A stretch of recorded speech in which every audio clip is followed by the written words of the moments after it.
여러분, 오늘 본문에 나오는 바울 사도에게는 큰 변화와 성장이 있습니다. 우리가 잘 알다시피 고린도 교회는 사도 바울이 하나님의 은혜로 성령에 의해서 설립한 교회입니다. 그런데 거기에 교회를 설립하고 그리고 바울 사도가 또 다른 곳에 전도를 하러 갔어요. 그런데 들리는 소문이 있습니다. 고린도 교회에 파당이 형성됐고 파당에 따라서 분쟁하고 싸우고, 그리고 정말 있을 수 없는 고린도 교회에 이방 땅이니까 이방의 모든 윤리 기준들이, 문화가 그대로 날 것으로 들어와 있기 때문에 그곳에 간음을 하는 아들들이 있다. 그런 얘기들이 다 들려왔어요. 그리고 안에서 거짓 교사도 많고 분쟁한다는 소리를 다 들었습니다. 그래서 편지를 썼습니다. 이게 고린도 전서입니다. 편지를 쓰고 났는데 여전히 그 편지를 받은 고린도 교회가 안정이 안 돼요. 말을 안 들어요. 그래가지고 바울 사도가 급한 마음에, 바울 사도 한 성격 하는 분 아닙니까? 급한 마음에 쫓아갔어요. 가가지고 고린도 교회에 가가지고 책망을 했어요. 야단을 쳤어요. 근데 그때 고린도 교회에서 그 거짓 교사들이 대들고 일어났습니다. 파당을 형성한 주동자들이 대들고 일어났습니다. 바울 사도가 엄청난 상처를 받고 나왔습니다. 이런 상황이 벌어졌어요. 그래서 바울 사도가 나와서 또 다른 곳에 복음을 전하다가 이제 내가 꼭 너희들한테 다시 한번 가겠다 그랬어요. 다시 한번 가겠다고 약속을 했습니다. 그 약속의 내용이 15절에 있습니다. 15절 같이 한번 볼까요? 내가 이 확신을 가지고 너희로 두 번 은혜를 얻게 하기 위해서 먼저는 너희에게 이르렀다. 먼저 고린도전서 쓰고 나서 그 다음에 이르러서 내가 한바탕 했다. 야단을 치고 책망을 하고 바로잡으면 될 줄 알았는데 오히려 나는 상처만 입고 나왔다. 안 됐다. 그러면서 내가 너희를 지나 마게도냐로 갔다가 다시 마게도냐로 통하여서 너희에게 다시 가기로 내가 계획을 했다. 가서 뭐 하려고요? 또 바로잡으려고요. 왜냐하면 계속해서 교회가 안정됐다는 소리를 못 들으니까, 진리 안에 섰다는 소리를 못 들으니까.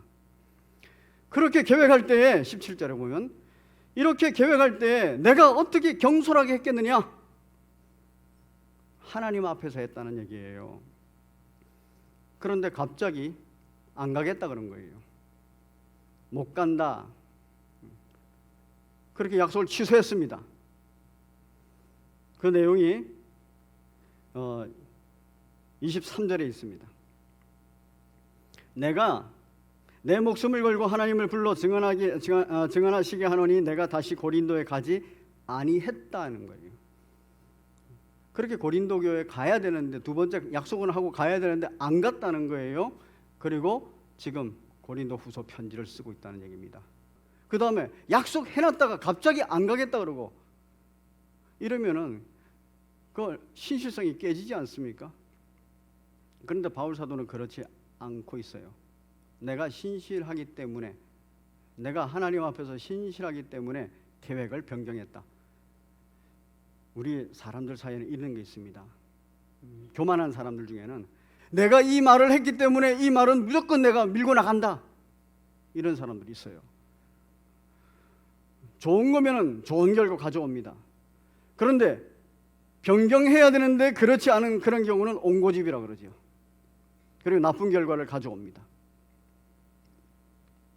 바울 사도는 지금 계획을 아주 정확하게 하나님 앞에서 선한 의도로 계획을 세웠어요. 방문 계획을. 그런데 취소해버립니다. 취소하는데도 하나님의 선하심 때문에 취소를 합니다. 본문 다시 보겠습니다.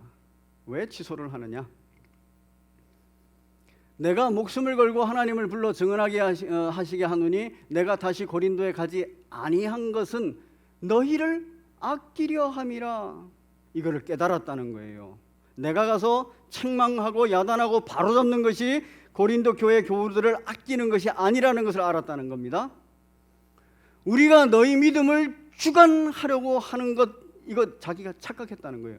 내가 그렇게 하는 것은 내 성격이 급하고 내 성격대로 하는 것이라서, 그리고 결국 그거는 내가 고린도 교회를 막 주관하려고 하는 것이 된다라는 것을 알았다는 거예요.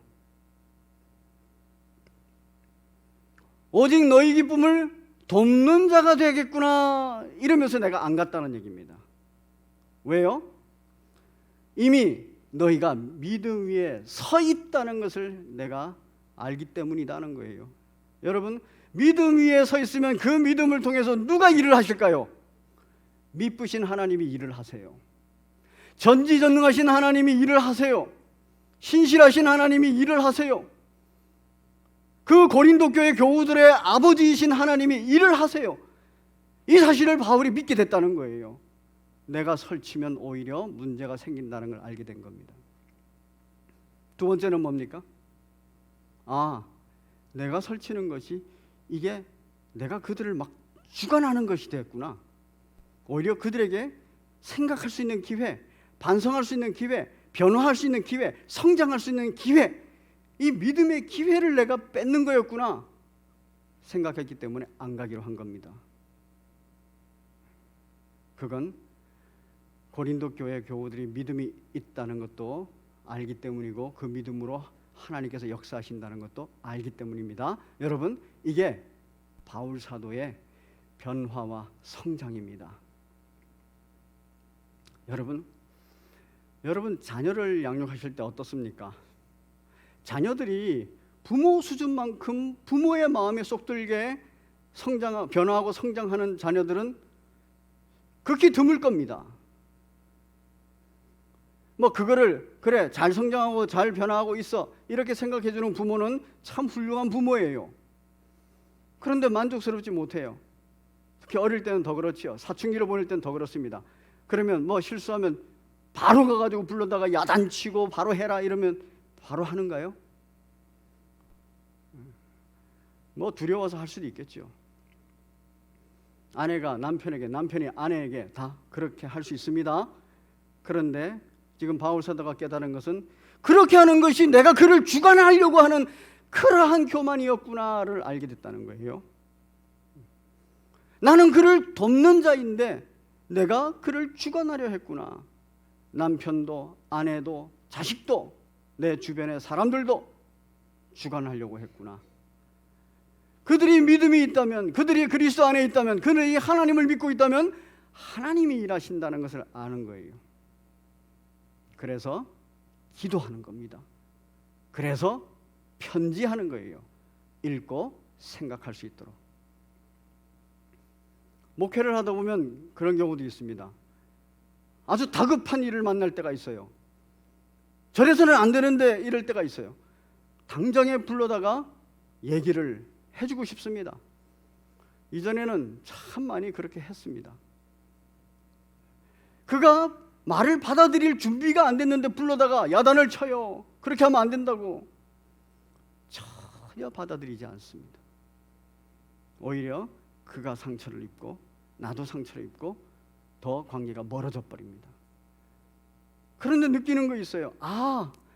하나님께 내가 시간을 안 드렸구나. 하나님께서 그를 만지는 시간을 안 드렸구나. 하나님께서 나를 만지는 시간을 안 드렸구나. 그러니까 나는 인간적으로 급해서 불러버리고 내 마음에 안 들어서 불러버리고, 그는 당황스럽게 오는 거예요. 준비가 안 된 마음으로. 그리고 관계는 멀어집니다. 그리고 일들은 더 꼬여져 갑니다.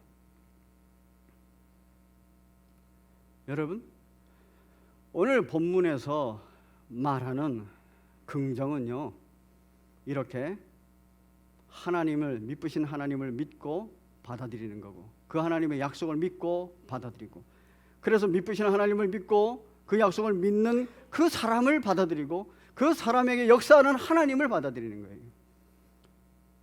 이게 절대 긍정입니다. 예수님은 그 길을 걸으셨고 우리도 그 길을 걷습니다. 정리하겠습니다. 바울 사도의 변화와 성장을 봤습니다. 두 번째, 띄워주세요. 성령님의 능력으로 미쁘신 하나님의 약속을 믿음으로 받아들이고 온유와 겸손으로 인내해야 됩니다. 세 번째, 같이 읽습니다. 시작. 성령님의 능력으로 내 삶의 자리에 하나님의 뜻과 계획이 속히 성취되기를 소망으로 기다리며 세상을 이기는 복된 성심의 교우 되시기를 바랍니다.